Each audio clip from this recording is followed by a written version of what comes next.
Bon, viens ngoma. Nauti ko solola na bakonzi. Donc, ndenge toza boy, toza artiste.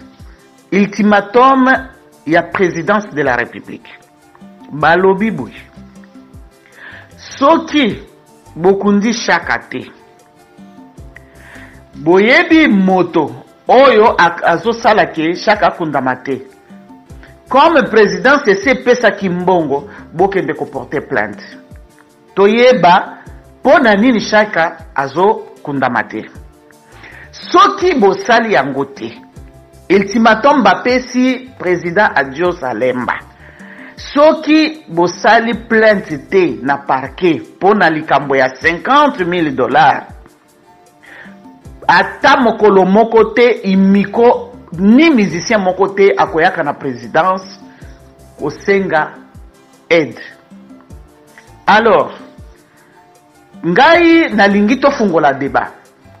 Vice-président Lofombo azoyokanga, Dikando azoyokanga, Jado de Cambodge son kwaza awape azoyokanga, nga moto na nani bapesi ngai mwanzela wana, to solo la likambo wana. Parce que makambo ampleur ezokende eza mabe. Mwana ya Chaka apanzif matanga. Ba famille nyonso o ya Chaka bayaki bautaki ba province bazongi alobi na bango bazonga matanga esili.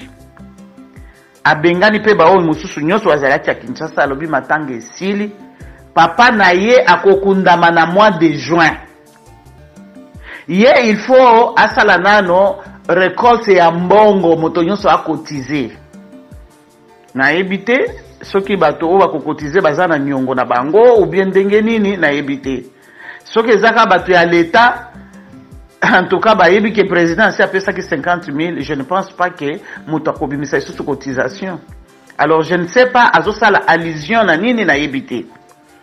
Alors nalingi bo répondre na question oyo ko répondre ngai te tozo répondre ba konzi oyo ba lobby ba insister ko porter plainte pourquoi chaka azokangamate et pardon azokundamate parce que eza soni penza eza soni o mokonzi amboka si apesi mbongo bo exige ka lisusu bato mususu ba cotiser soki ministre premier ministre a cotiser ba beda chou ba cotiser ba mais ça ce n'est pas notre problème. Donc bolingi bosa la commerce siko na mzoto ya Chaka. Alors na vraiment na sengi bino nyonso bozali awa ya libanda comme ya kati o bazana Kinshasa na otoza libanda vraiment bosala nanu débat likambo oyo balobi Chaka kokundama na mois de juin bino bolobi nini na place wana bino bolobi nini au moment où président asi apesa ki déjà mbongo. Donc comme siko ye mwana na ya comme ko exiger il faut premier ministre à cotiser ceux qui font des promotions à cotiser ceux qui ministère ya nini cotiser ba beda chou banani faut ba cotiser pour akunda papa na ye pour na ye 50,000 ba pesa ki ezamuke. Donc bino moko bo katana no likambo wana parce que na bimise nani débat oyo selon ba dire ya nani ya mo nani ya nguma lokito tango ba se plaindre tango a lobby message na ye za na toile bato nyoso ba ki message na ye yango etindi siko na kota na profondeur na ye ba pourquoi parce que tala jani akufika ka lobby awa malgré ye eza problème ya crime il faki basala ba autopsie nini tout ça ba enquête salama mais Maman Denise abimisi mbongo na compte ya fondation Maman Denise Nyakero.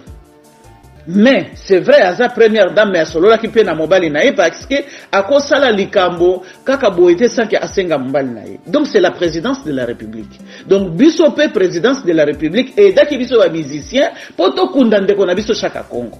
Alors boye bisangai boya nolangai bandeko tozo kende wapi qu'est-ce qu'il faut faire parce que ce qu'il est là bo porter plainte te ndenge présidence et lobby. Donc boko kende ka lisusu na présidence te soko likambo ezwami po bokende ko senga aide. Wana liloba ya suka ya membre ya bureau ya présidence de la République.